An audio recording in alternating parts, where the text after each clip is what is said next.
True Story Media. We all love a legendary comeback, and Degree Original Cool Rush is back and better than ever. Cool Rush isn't just a scent, it's a movement, a fan favorite that delivers bold, fresh vibes and all-day sweat protection.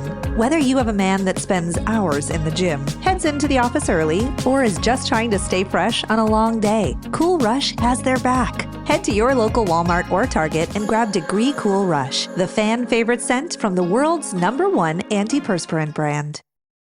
The Lincoln Wishlist sales event is happening now. Here's what's on everyone's wish list. Enjoying holiday jingles with brilliant 3D audio that surrounds you? Check. Watching snow flurries through the panoramic Vista roof? Check.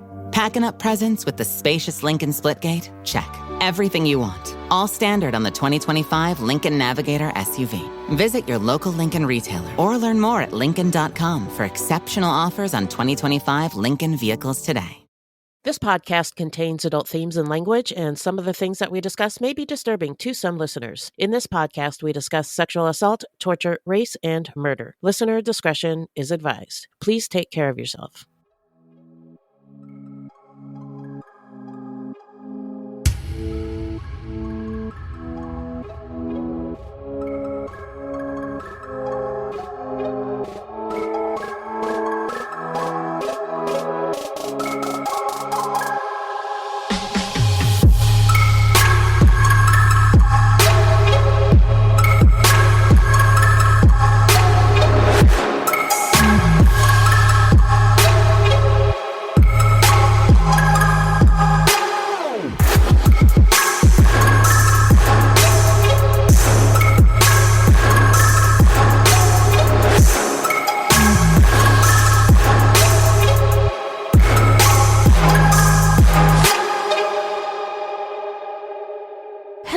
Welcome to Fruitloops, Buiti Binafi, and Bienvenidos Bitches. Thank you so much for listening. Fruitloops is a true crime, history, and comedy podcast that delves into the often overlooked stories of serial killers of color and, more importantly, the victims. We take deep dives into the lives and crimes of these killers worldwide, while also examining the history, culture, and social factors that may have influenced their actions. And the reason that we cover these crimes is because they often go unnoticed by the public. And why is that? Because in the simplest of terms, the news is racist. Allegedly. And we are Wendy and Beth. She's Wendy, a Black Latinx woman, and I'm Beth, and I just happen to be white. That's just a little piece of who we are. Another piece is that although we are both fascinated by true crime, really fascinated by true crime, and we know a lot about it, keep in mind that we are not journalists, investigators, or psychologists, and the opinions expressed in this podcast are just that, our opinions. So, who are we talking about today, Beth?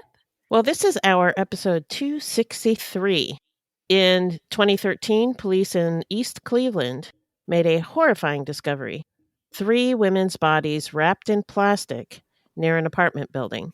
The man responsible, Michael Madison, claimed inspiration from another Cleveland serial killer. Oh, so this is that story. Okay, well, before we get into it, how you doing? I'm all right. Maybe a little stressed out this week, but okay, I feel it's almost over. Yeah. So yeah, we're recording on Thursday. Tomorrow's Friday.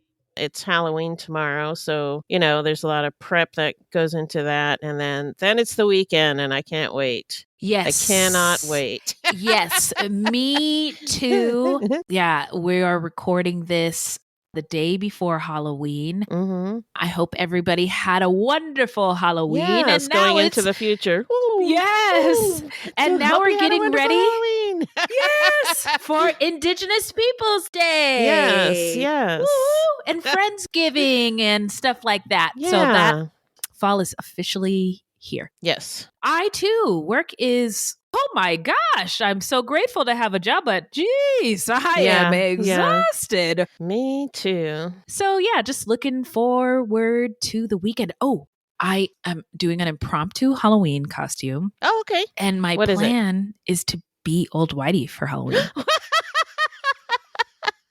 So I think I'm not bald. Old Whitey is. To get a bald cap. Well, I'm going to use a stocking cap, like a okay, wig cap. That works. And draw a mustache on my face and beard. And what else? I'm going to wear a basketball jersey and sweats. All right. And that's pretty much it. Okay. Yeah. But I really think from the neck up, that's going to be the focus. Yeah. So for your beard, you might try, or does he actually have a beard or just stubble? It's a beard that he shapes. Never mind then. I was going to say you could use coffee grounds for stubble. Oh, yeah. That's old. That's an old school Halloween makeup trick. Yep. I haven't heard that in a while. It looks really good. Okay, let's do it. Really I am so excited. He's not going to know what hit him. And I'm going to be doing all of my work meetings in this costume. So we'll see if I'm still employed on Monday. Anyway, all right. Well, before we get into the episode, just wanted to say a quick reminder here that this is a podcast that covers true crime involving people of color and minoritized people. That means we talk about real human beings' lives, real systems that affect people, and some real shit. Sometimes things can be heavy. Sometimes we have to laugh to keep from crying. And sometimes it's both of those things at once. Race and crime are challenging topics, but we believe they are part of the world that we live in, and we believe in facing them with honesty, curiosity, and care. This is a space where we can learn and unlearn together. And we know, we're not always going to get it right or perfect, but we own our mistakes, try to grow from them, and keep it moving on our collective quest to be our best sexy selves. Amen? Yeah. All right. And we welcome our listeners to be a part of the conversation on Facebook or Blue Sky at Fruitloops Pod, or email us at fruitloopspod@gmail.com. All right. Well, we're going to take a quick break, and then we're going to get into the story when we come back.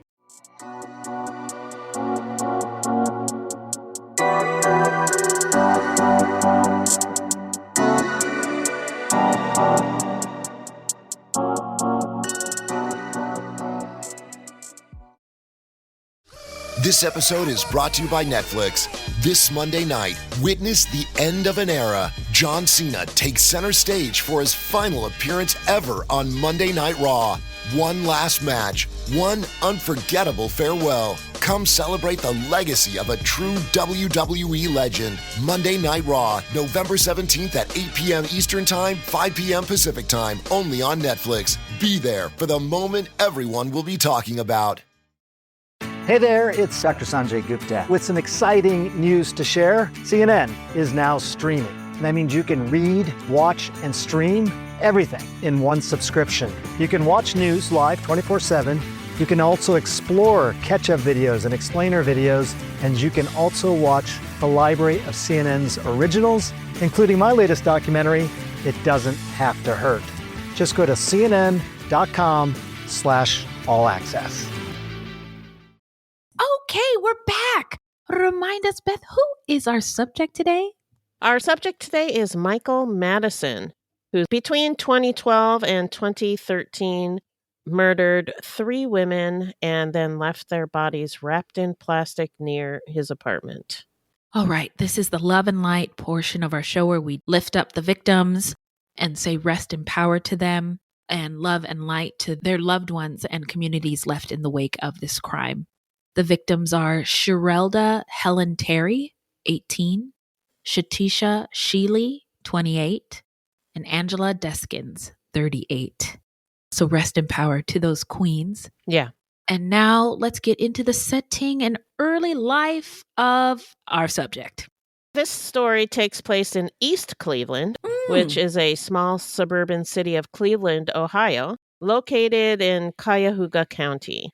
Cleveland itself lies on the southern shore of Lake Erie, southeast of Detroit, with Canada situated across the lake to the north. Before European invasion, the area now known as Cleveland, Ohio, was home to several Native American tribes, including the Ottawa, Wyandot, Shawnee, Lenape, and Seneca. East Cleveland, just a few miles inland from Lake Erie, was first settled by farmers in 1801. It became East Cleveland Township in 1805 and was later incorporated as East Cleveland Village in 1895. A period of growth followed incorporation. Gas and water lines were installed. Wow, Woohoo! technology. Euclid Avenue was paved and streetcar service from Cleveland began. The population reached 10,000 in 1910, and it became an official city in 1911.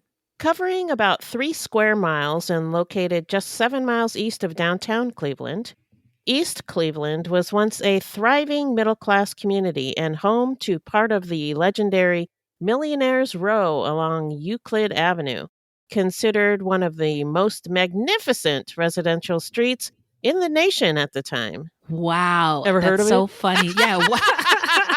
No, I haven't. Euclid Avenue. Euclid Avenue. It doesn't ring a bell. But you know what? I went to Cleveland. We did a thing Oh, we were that's doing for the right. show. Yeah. And I remember talking to somebody, one of our, like a podcast friend over there, saying that Cleveland is the kind of city, the kind of place, if you're going to live here, don't complain. If you're going to complain, get out. Get out. Go away. Yeah. Go away. Yeah, and I remember them saying that they loved Cleveland. Yes, that they loved it. And there were things about it that I didn't even realize. Like one of our friends surfs. And Oh, wow. I think he would surf in Lake Erie. I can't. That's crazy. Don't fact check me on that. But He does something in Lake Erie. He does something in Lake Erie. Anyway, Euclid Avenue stood as a symbol of Cleveland's Gilded Age of wealth.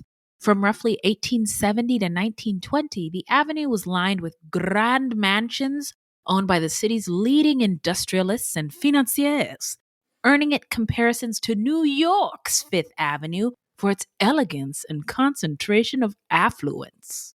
Mark Twain famously described it as the most beautiful street in all the world. That's crazy. Oh, wow. That's wild. This must have been something. Something, yeah. Mm-hmm. Forest Hill Park, now one of East Cleveland's few large green spaces, was once part of John D. Rockefeller's summer estate. Wow. Yeah. Isn't Mark Twain the dude who wrote the book? What's the famous book where they use the N-word a lot of times? Yes. Huckleberry Finn. Yeah. And Tom Sawyer. Yeah. Tom Sawyer. Yeah. Okay. Yep. So in 1910, Cleveland ranked as the 6th largest city in the United States. As population and development pressures mounted, property taxes and land values along Euclid Avenue soared, marking the beginning of Millionaire Row's decline. By the 1920s, many wealthy residents had moved to the suburban, quote-unquote, heights east of the city.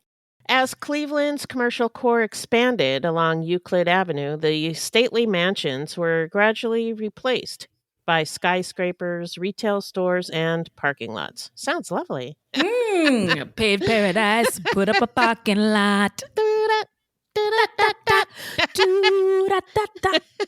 Between 1923 and 1951, most of the grand homes were demolished, abandoned, or converted for other uses.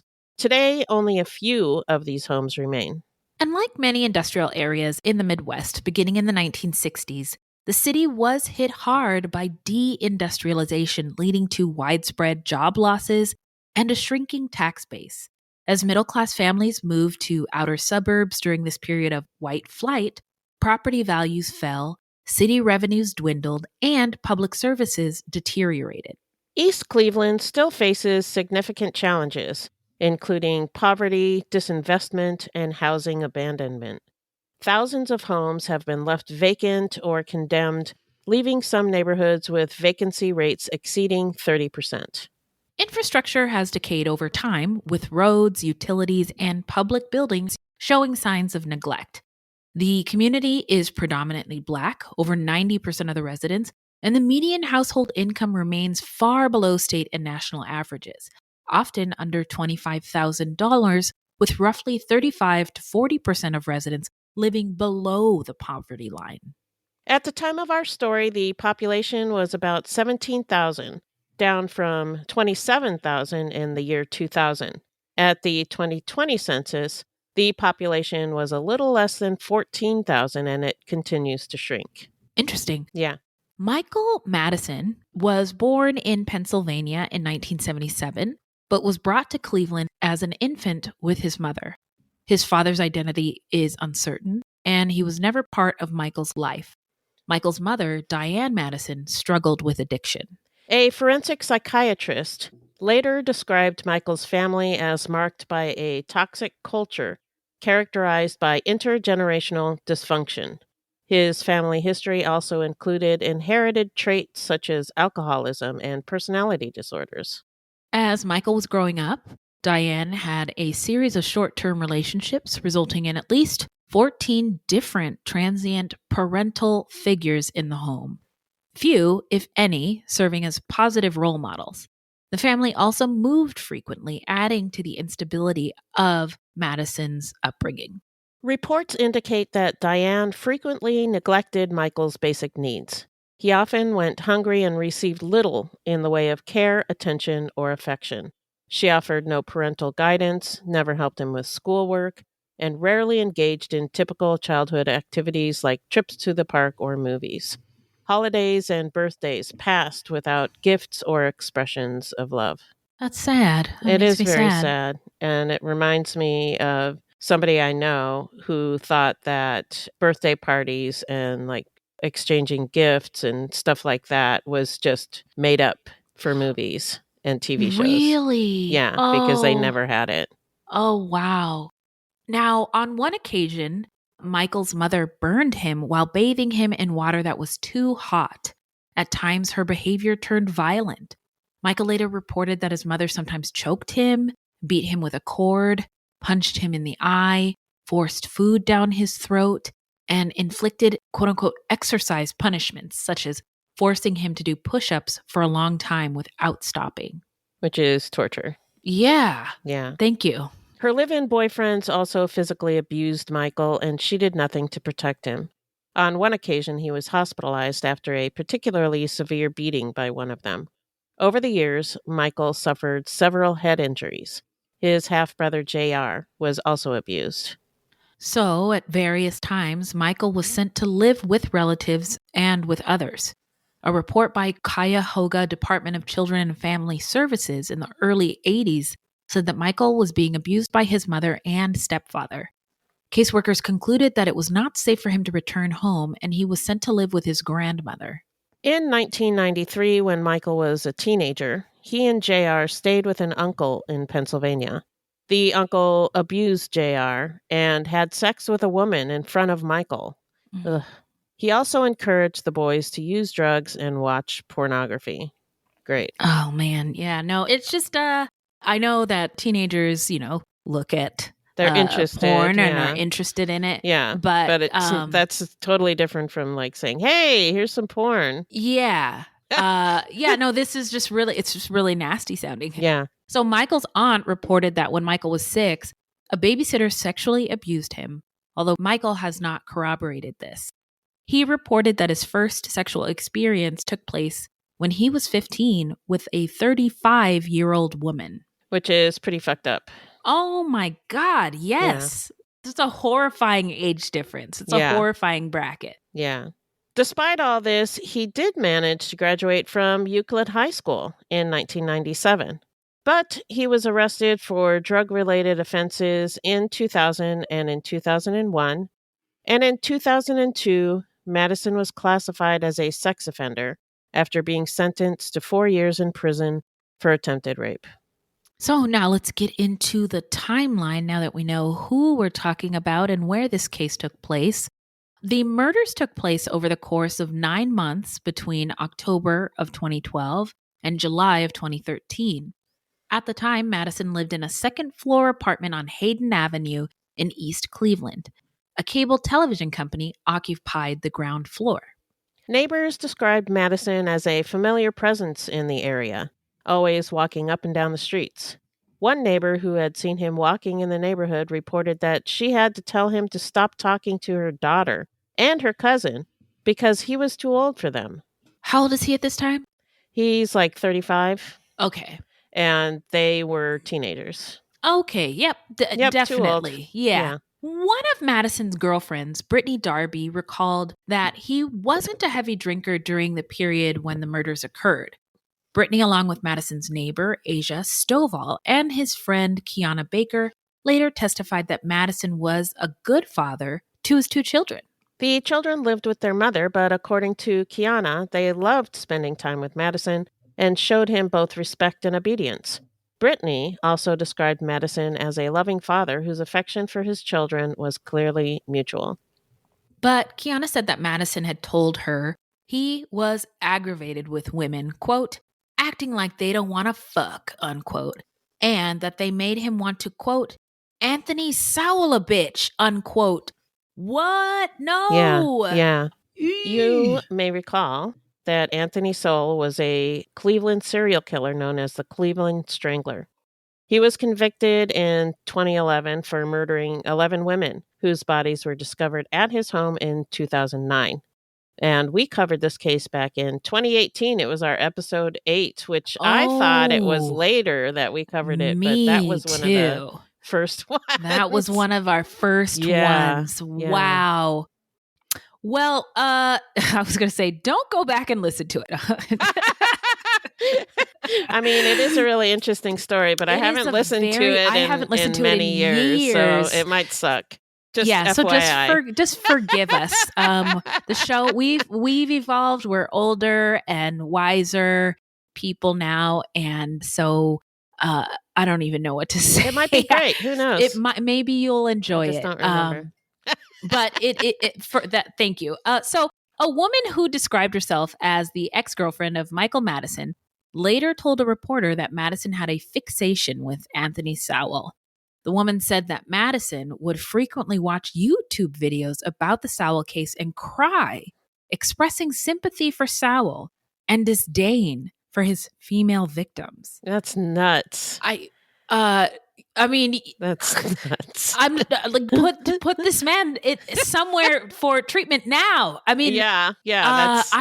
unless he was thinking about starting a true crime podcast, I don't know. I don't know why nobody was like, this is a little bit concerning. This is wrong. Yeah, this ain't right. Yeah, just wondering.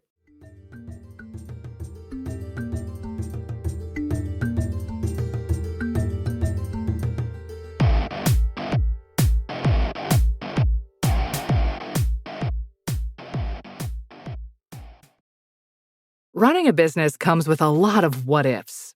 But luckily, there's a simple answer to them. Shopify. It's the commerce platform behind millions of businesses, including Thrive Cosmetics and Momofuku, and it'll help you with everything you need. From website design and marketing to boosting sales and expanding operations, Shopify can get the job done and make your dream a reality. Turn those what-ifs into... Sign up for your $1 per month trial at shopify.com/special offer. This podcast is brought to you by Carvana. Carvana lets you buy your next car on your terms. Explore a massive inventory online, filter for what matters, and find your perfect match. Then choose delivery to your home or pick it up at one of Carvana's iconic car vending machines. Every car also comes with a 7-day money-back guarantee, so you can make sure it's the right fit. Buy your car on Carvana. Delivery or pickup fees may apply. Limitations and exclusions may apply. See our 7-day return policy at Carvana.com. Carvana. Another friend, Eugenia Thomas, later testified that Madison once told her he preferred submissive women and had spoken about hitting and tying them up in a sexual context. She also said that during some phone conversations, Madison would tell her he was, quote, watching the bitches, unquote, whatever that means. Okay. And that he once told her he wanted to kill the mother of his children because she wouldn't let him see his kids. Wow.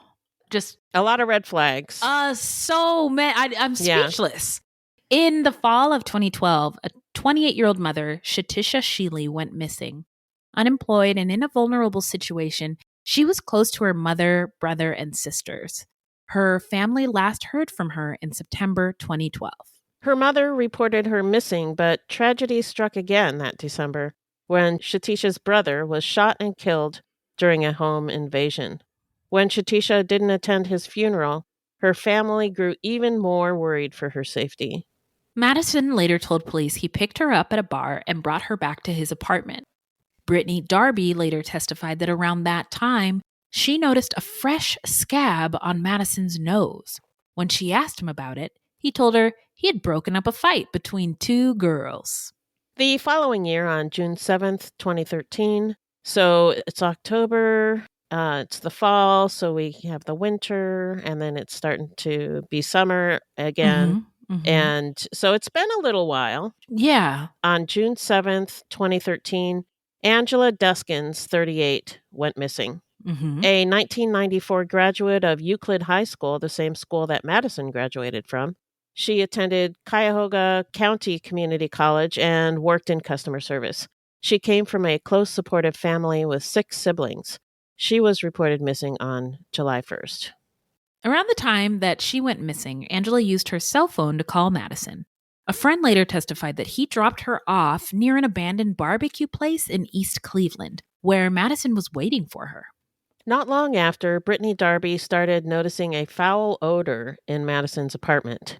Madison claimed that the smell came from 2 raccoons who had died in the front closet. But when Darby pressed him about it, Madison began sweating profusely and seemed nervous. Oh, strange. Okay, maybe there's a there. He told her, quote, "You don't want to see that," unquote. Later that week, Brittany could still smell the odor near the closet. She asked Madison if that was where the raccoons had been, and he replied in an irritated tone that it was. Was the closet locked? Like she couldn't open it, or I don't know. Yeah, that wasn't part of the story. Yeah, it's just an interesting. Maybe that's a Cleveland thing. Raccoons getting in people's closets. or not looking in people's closets. Not looking at, I thought know. That's a curious fact. Yes. On July 10th, 2013, 18-year-old high school student Sherelda Helen Terry was last seen leaving a Cleveland elementary school where she worked a summer job. Her stepfather drove her there each morning, and she usually walked home after her shift, which ran from 7:30 a.m. to 4 p.m., though she occasionally left early if there was no work to do. Sherelda was a straight-A student who loved praise dancing, which is a form of worship that takes place in Black churches and emerged in the 1970s, and it combines movement and spiritual expression devoted to God. It's beautiful. And she also had a deep love for the library, reading, and poetry, which, what a dream of a human. Yeah. Sherelda met Madison a week earlier, and the two exchanged phone numbers. Over the next few days, they started texting back and forth.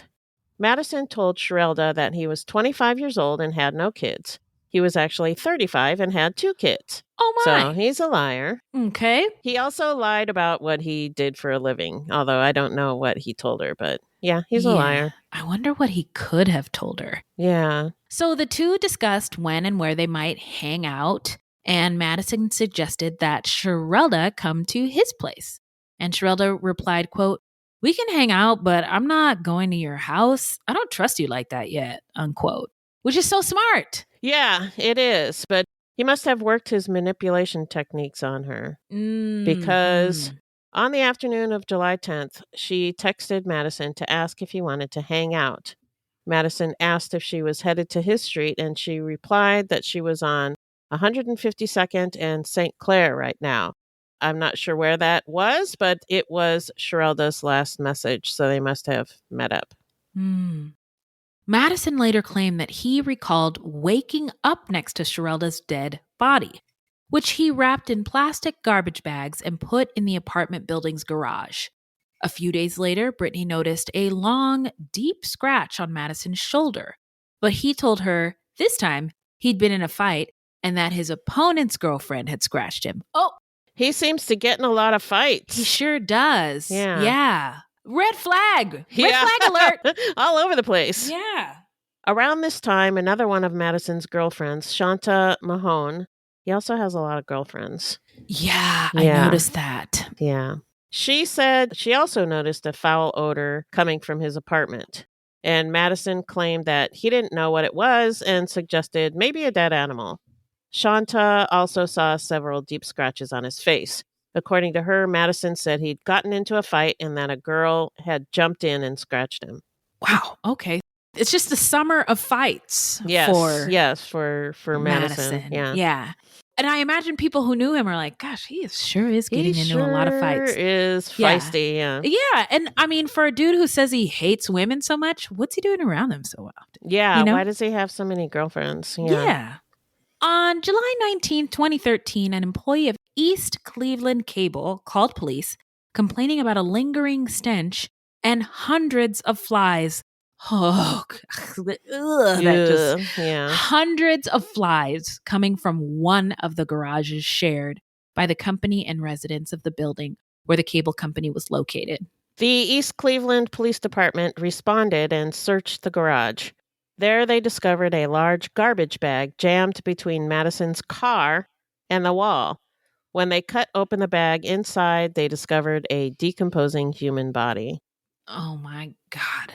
Horrifying. And it was Sherelda Terry. Her body had been wrapped in a paisley bedsheet and then enveloped in multiple layers of plastic garbage bags and taped closed. Searching further, officers discovered another garbage bag under a brush pile located behind the garage. In that bag was the decomposing body of Shatisha Sheely. Another garbage bag was discovered in the basement of an abandoned house nearby. This one held the body of Angela Deskins. Wow. Like Sherelda's body, the bodies of Shatisha and Angela had been placed inside multiple garbage bags. In addition, a sheet and a sports-themed blanket were wrapped around Angela Deskins' body. Each victim's body had been bent at the waist, and the head had been bound to the legs. So, like, bent in half. Yeah. Autopsies revealed that Sherelda and Angela had been strangled to death with a belt. Shatisha had a deep bruise on her face, but her body was too badly decomposed for the medical examiner to determine a precise cause of death. So now let's get into the investigation and the arrest. On the same day that the bodies were discovered, Madison was arrested at his mother's home after a 2-hour standoff. Detectives then interrogated him over several days. During the videotaped interviews, Madison claimed he was heavily abusing drugs and alcohol to cope with deep-seated anger towards his mother and the mother of his 2 children. However, as one of his former girlfriends, Brittany Darby, later stated, Madison was not known to be a heavy drinker at this time. Madison repeatedly told detectives he couldn't recall much about the murders because of his substance use. Detective Nate Sawa challenged this, noting that after 3 or 4 days in jail, Madison showed no signs of withdrawal. Got him. I mean, that's a... Hey, stay there. Yeah. You say you've got an issue with drugs. Need them really bad? Then how come you haven't, where are the shakes? Where are the sweats? Where are the sweats? You can die from alcohol withdrawal. Yes, that's right. If you're actually addicted to alcohol. Yes. Yeah, that's right. That's true. Detective Raymond Diaz added that true alcoholics are usually a wreck after just a day or 2 without drinking. Madison replied, quote, "I can't really explain that," unquote. Okay, so I think he's just making that up yeah. So that he doesn't have to tell them what actually happened. Yeah. So later at trial, jurors watched footage of Madison alone in the interview room talking to himself, cursing and displaying bursts of anger. And on July 21st, 2013, Madison signed a 4-page confession. He admitted that he had choked a woman to death in October of 2012 and then left her in his apartment while he went out drinking. What?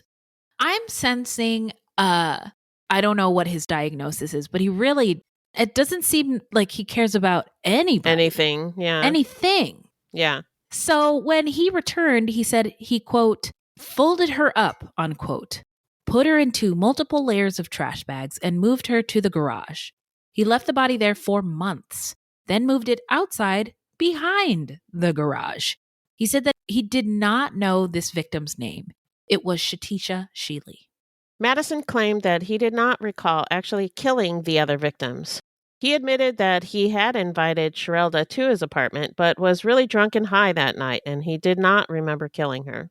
He claimed he woke up next to her dead body, which is such a wild story. Yeah. Later, he put her body in the garage. As to the third victim, Angela Deskins, Madison said he did not recall anything about her death or what he did with the body. And I don't know if I believe him. Yeah, I don't believe him. Yeah. Officers asked Madison multiple times if they would find more victims than the 3 that they had already found. And Madison replied that he did not know. And after an exhaustive search around the neighborhood where he lived, no other bodies were found. A search of Madison's apartment turned up a few personal items that yielded a DNA profile consistent with Sherelda Terry's profile, and a pillowcase in the apartment that had a paisley pattern matching the sheet Sherelda had been wrapped in. A piece of blood-stained carpet found in the closet where Brittany Darby had noticed an odor in May of 2013 had a DNA profile consistent with Angela Duskin's. The murders took place just over a year after Anthony Sowell was sentenced to death for killing 11 women and stashing their bodies in and around his home on Imperial Avenue in Cleveland. Wow. Yeah. So now let's get into the trial. Hit it, Beth. The trial took place more than 2.5 years after Madison was arrested. His attorneys did not contest his guilt. Instead, they focused on saving his life by presenting evidence that he had suffered lasting psychological damage from physical abuse as a child. A prosecution expert, Dr. Pitt, diagnosed Madison with antisocial personality disorder, describing him as having a victim mentality, refusing to take responsibility for his actions. Hip-hop air horns to each one of these. And being deceitful, not for having these qualities, but for but for picking them out. Expert for being dead right. Dr. Pitt also noted Madison showed no signs of regret or remorse for the murders and called him depraved and twisted. A psychologist hired by the defense argued that Madison likely suffered from post-traumatic stress disorder symptoms because of the extreme trauma and abuse he experienced as a child. Other defense experts testified that early exposure to abuse and trauma results in negative alterations to the brain's structure and chemistry, and also testified about the effects of abuse and other negative childhood experiences on the brain's physiology. Thank you I love it that when you put the expert opinions in here, because I find it just them really validates everything we're all thinking, right? So prosecutors argued both at trial and during the mitigation hearing that Madison deserved to die because of the circumstances surrounding the killings. They said that Madison was inspired by Anthony Sowell to keep his victims' bodies stashed nearby.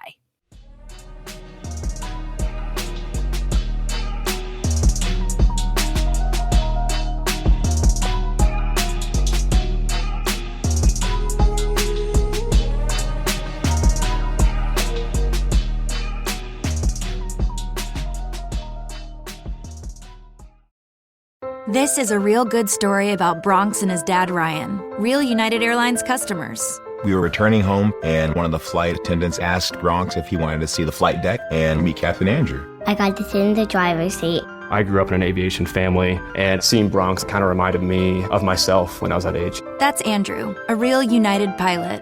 These small interactions can shape a kid's future. It felt like I was the captain. Allowing my son to see the flight deck will stick with us forever. That's how good leads the way.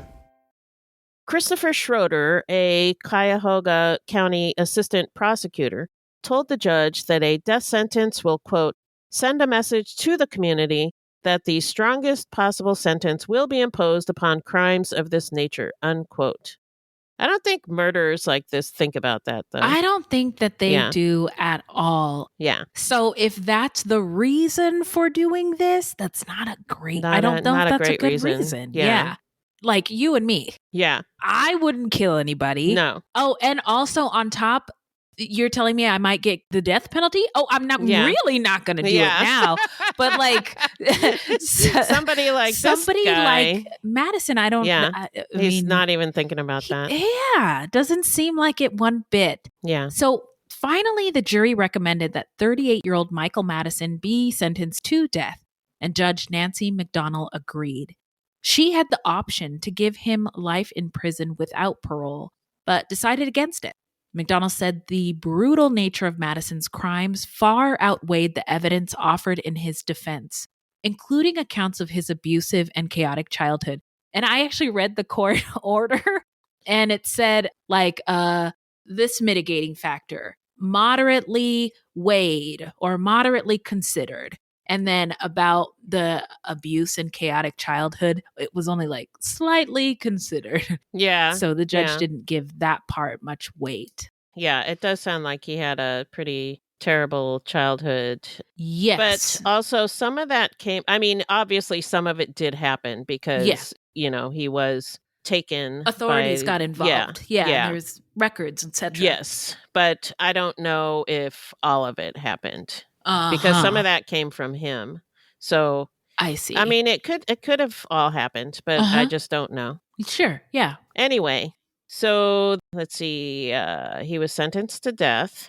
And then moments later, Van Terry, the father of victim Sherelda Terry, gave his impact statement. As he finished, he turned to look at Madison, who was sitting behind the defense table. Then he suddenly rushed towards him and lunging across the table. Ooh, what a scene. Yeah. Courtroom deputies quickly tackled Terry, and the courtroom erupted into chaos. But officers soon restrained Terry and pulled him from the room. Yeah, if there's one thing I can understand, my God, when this kind of stuff happens. 100%. Totally get it. Yeah, 100%. And the reasons the dad gave, I mean, he sat in the courtroom and learned what was done to his daughter, first of all. And then he's making this impact statement and turns and looks at Madison and he's smiling. Yeah, probably and smirking. The rage that it filled me with hearing that. Yeah. I cannot imagine actually being a victim's parent and what that must have been like. I totally understand why you would do something like that. Yeah, and he didn't get charged with anything. Oh, good. Good. So that's good to know. Yeah. Speaking of, where are they now? Where are they now? Where is everybody? So Madison's mother, Diane, she was stabbed to death by her grandson in 2019. Oh my God. Yeah. And I looked into it. I was trying to figure out who is this grandson. It was not Michael Madison's child. So okay. Was another person's child. I don't know who. Okay. Might have been his brother. Okay. I don't know. But in any case, she was stabbed to death by 19-year-old Jalen Plummer, who also stabbed two of his siblings and a cousin. And they were, I think one of the siblings was 12, one was 10, and the cousin was 10. So they were little. Yeah, they were little kids, 3 little kids. Yeah. They were all sleeping. And 2 of them left to go get help. And they survived. Yes. Yeah. Yes. So he pleaded guilty to aggravated murder and other charges and is currently serving a life sentence. Wow. Just more tragedy for this family. Yeah. Madison was scheduled to be executed on May 15th, 2024, but received a stay of execution to allow for his appeals to play out. So that's it for the story. He is still on death row. So what are your thoughts about this case, Beth?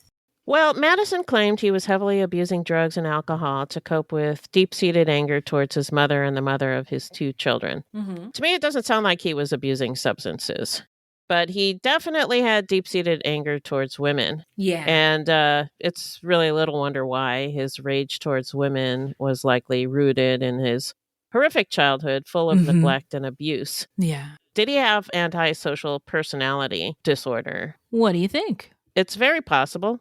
I don't know.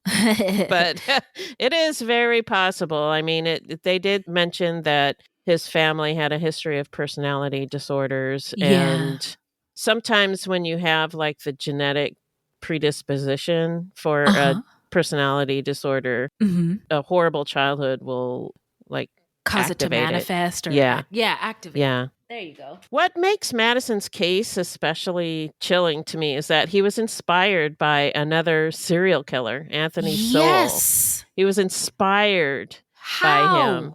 That's not an inspirational thing. And I remember thinking when we covered Anthony Sowell, what a loser he was. Like, why you find that inspirational, like murdering women, I don't know. That's pretty fucked up. He was.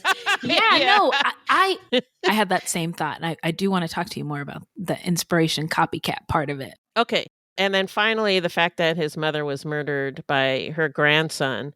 And it made me think of that forensic psychiatrist who described Madison's family as marked by a, quote, toxic culture characterized by intergenerational dysfunction, unquote. And he was not kidding around.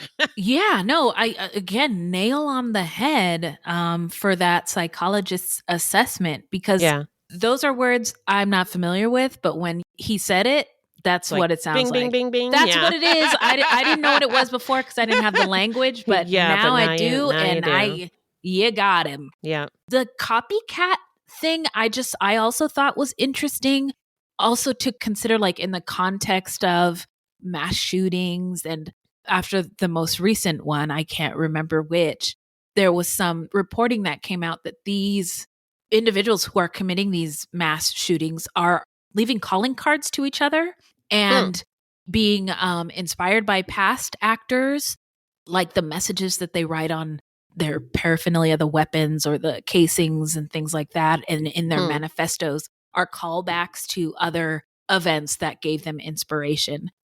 Back to this case, Madison hiding bodies in his home is something that Sowell did. Also, the kind of deceiving and kidnapping and luring women was also something I recall that he did. And it just is gross to be inspired by something so horrible. I think disgusting. The intergenerational trauma thing, I think, is not as, I don't think it should be minimized. My understanding is that his mom was also had substance abuse issues, and sources I looked at said she was a sex worker at one point. Oh, okay. And basically what the overall theme is that she didn't know how to be a good mother. I'm sure. Right? So if she didn't know how to be a good mother, neglected and abused as well. Exactly. And that goes to that intergenerational thing, right? If nobody can stop the cycle, it doesn't stop if nobody stops it. Yeah. And so, he was abused, his mother was abused. That had to come from somewhere too. Who is going to step in and say no more for my family, no more for us? His childhood was just so awful. Like one of the, and you didn't get into the details, and I'm glad that you did. But some of the abuse that was described as happening to him, I couldn't believe. Things I hadn't heard before. And then some of the things that he was described to have done to some of the victims are things I had not heard a modern day criminal do. I'm fascinated by horrifying American history. Those are things that colonizers did to the Black and brown women. Oh my God. I'm talking about raping them with objects in horrific, violent ways. So anyway, it's all just bad. I don't know what I'm saying. It's all just horrible. And the generational trauma, it just, I think, really did a number on his family, even beyond like what Madison did. Like, his mom being killed by her grandson. Like, right. It's just, it continues. It continues. And I don't know what the answer is, but it is all very, very sad. And you got to think some of it is choices, but some of it, I think, also can be systemic. For example, Child Services came in and took him away, presumably out of an unsafe situation, and put him into foster care, but then sent him back to his mom. So it's like, did they do the right thing? Did they do all the research? Did they do the best by little Michael Madison by moving him around in these places and separating him from his family? I don't know. Did that make it worse? I think there are systems at play here also is what I'm getting at. Yeah. And no wonder he hated women. There were women in his life who were supposed to protect him and did not or could not. And lastly, these three victims were people's daughters and sisters and mothers and human beings with people that loved them. And so we can't forget that. Just again, rest in power to the three queens in this case. Yes. And let us know what you think, please. Yeah. I am dying to know, are other people interested and curious about this copycat business?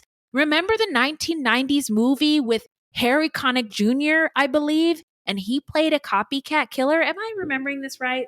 I don't know. Copycat. 1995 film. Look at starring you. Harry Connick Jr. and Sigourney Weaver. Sigourney Weaver. Wow. Yes. And I always thought it was so stupid because why you copy people's homework? You copy cool dances. You don't copy crimes. And people really do People it. do. So Yeah. anyway, I'm curious if anybody else has any thoughts about the copycat aspect of this case. And that's it. That's it. All right, Beth, where can the people find us? Our website is fruitloopspod.com, and we use Fruit Loops Pod for all of our social media. The footnotes for each episode can be found on our website. Plus, check it out for the different ways that you can support the show. You can also join us on Patreon, where we have hundreds of hours of bonus content. You can also support us by supporting our sponsors, or by giving us a 5-star review. 5 stars only, please. Don't forget to subscribe. That's right. Now, this is a weekly podcast, and episodes drop on Thursdays. So until next time, look alive, y'all. It's crazy out there.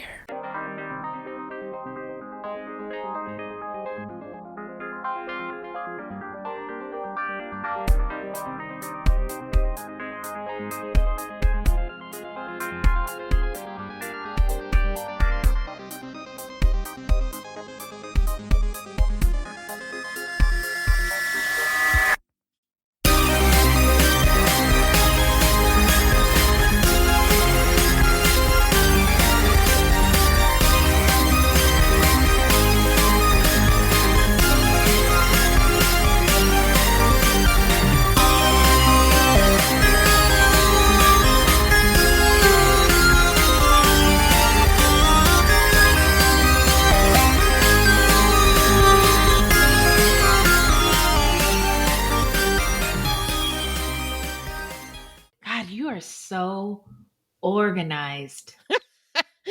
I've been watching a lot of Parks and Rec, and your organization skills remind me so much of Leslie Knope.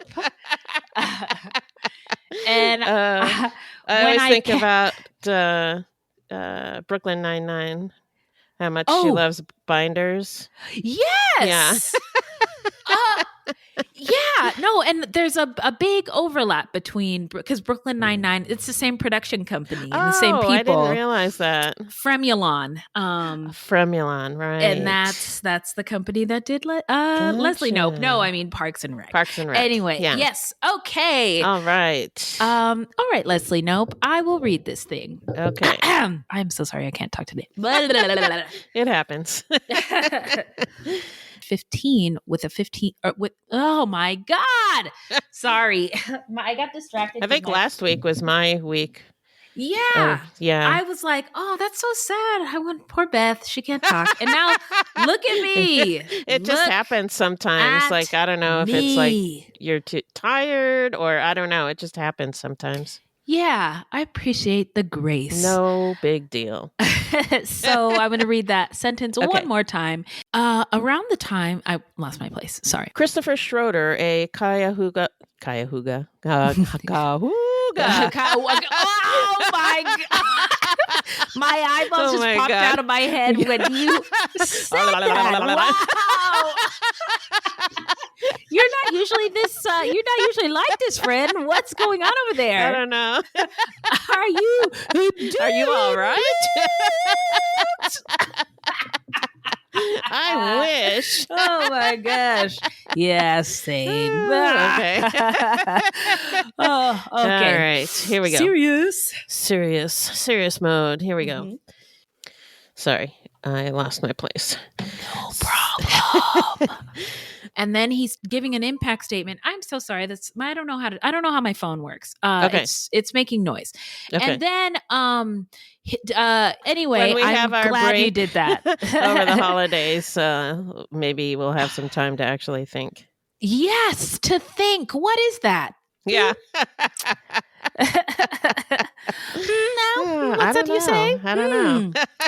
Okay, well, that's it. All right. That's final. We did it. All right. Okay, I'll get this audio on the drive. Love you. Sounds good. Love you too. Bye. Bye.